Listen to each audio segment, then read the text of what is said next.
without any further ado, Team 2.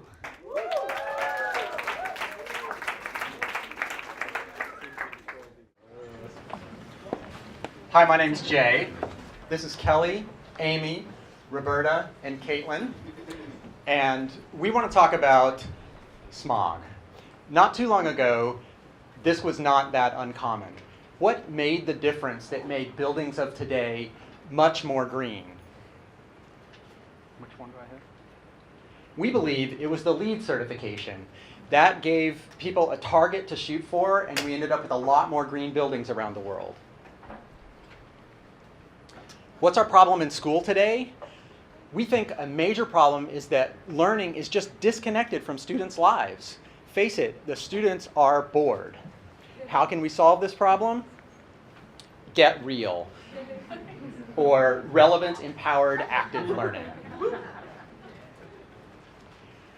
When we talk to middle school students, and that's the age group that we're planning to target, and we say, what's important to you? Believe it or not, they don't say what A over B is when divided by X.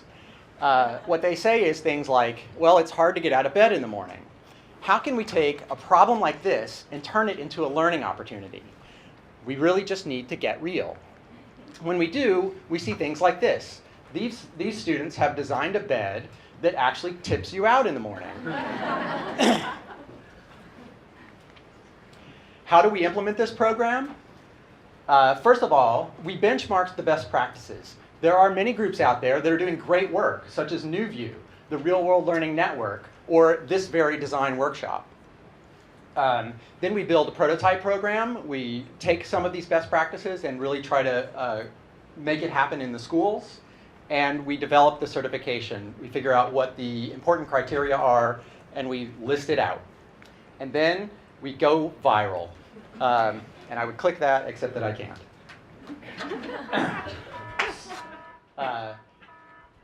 Vote for us. Get real. Thank you.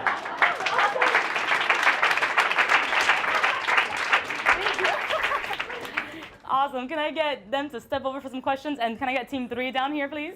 I have no idea what you're trying to do. Can you quickly explain that? One question at a time. So we want to do more project-based learning, but it's not just project-based learning. It's project-based learning where the students are engaged in a problem in their own life, and they're using design principles like we've learned here in this workshop to solve problems in their own life. Student initiated. Is this a link? I can open it for you. Yeah. It's complicated. I wouldn't do it. Okay. Is it the curriculum changing? Are you proposing some curriculum changing?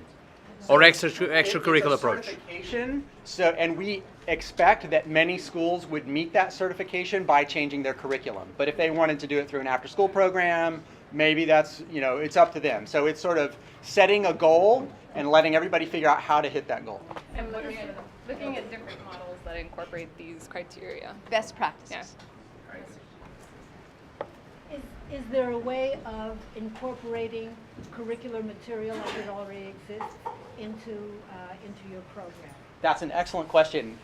We believe that a lot of the current curricular stuff is sort of a part and parcel of this type of learning. So for example, one of the examples that we've talked about in our group is the kids see that the baseball field is practically useless in winter, and they realize, hey, if we put up some wooden boards and some water and let it freeze, we could turn it into an ice skating rink. That involves engineering, that involves figuring out the local zoning boards. Maybe they put a nice plaque on that where they have to get a quote, from Mark Twain about how do you get people to do your work for you by painting the fence white.